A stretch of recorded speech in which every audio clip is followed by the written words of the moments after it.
Hello friend, তো good morning সবাইকে।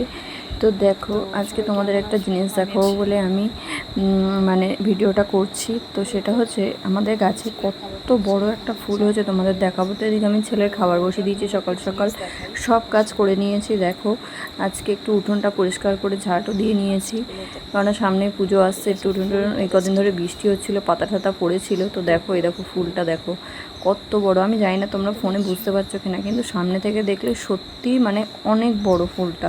মানে জবা ফুল যেরকম হয় সে আন্দাজে অনেকটাই বড়। এই গাছে অনেক ফুল হয়, থেকেই অনেকগুলো কড়িও হয়েছে। তো দেখতে পাচ্ছ ফুলটা হেব্বি সুন্দর দেখতে লাগছে। তো এই ফুল মা কালীর চরণে দেবো আমি। তো দেখো এদিকটা দেখাচ্ছে, দেখো উঠোনটা পরিষ্কার করে ঝাড় দিয়েছি, বেশ ভালো লাগছে, মনটাও ভালো লাগে এরকম পরিষ্কার পরিচ্ছন্ন থাকলে। তো দেখো ঘরদোর সব পরিষ্কার। এদিকে এই জায়গাটা টেবিলটাই আমার অগোছালো। এই দেখো ফুল দেখাতে গিয়ে আমার অবস্থা দেখো, দুধ পড়ে গেল কতটা ছেলের। আমার এরকম না অনেক হয় জানো তো, আমি কিছু করতে গেলে, কোনো কাজকর্ম করতে গেলে এটাকে বাড়িয়ে রেখে গেলেই পড়ে যায়।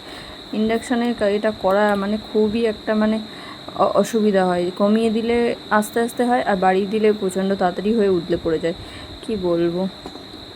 তো চলো, তোমরা পুজোতে কি প্ল্যান তোমাদের অবশ্যই জানিও। আমরা তো পুজোয় কোথায় যাচ্ছি জানি না, কি করব সেটাও জানি না। এদিকে দেখো আমি মুড়ি আর চায়ের কাপ ফেলে রেখে ওদিকে তোমাদের ওইসব করতে গেছি, দেখাতে গেছে। আর এদিকে এই ঘরে এখনও ছেলে ঘুমাচ্ছে, তখন বাজে হচ্ছে 7টা। তো আমি এখানে দরজাটা খুলছি, দরজাটা খুলে দেবো, না তো ছেলে উঠবেই না। ও যতক্ষণ না এরকম ঘর অন্ধকার করে রাখবো ঘুমতে ভাঙবেই না। ওইদিকে ঘুমাচ্ছে ওই যে মশারির মধ্যে। Good morning. ওই যে এই যে ঘুমাচ্ছে। তো আমি জানলাগুলো খুলে দিচ্ছি।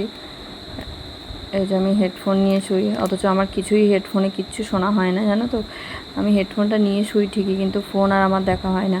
ওকে ঘুম পাড়াতে পাড়াতে এই দেখো ছোটোবেলার ছবি, দেখো কত ছবি, দেখো দেখেছো, সারা ঘরে ওর ছবি লাগিয়ে রেখে দিয়েছি। এখানে আবার আমি কি করছি, ও ফ্যানের সুইচটা অফ করছি।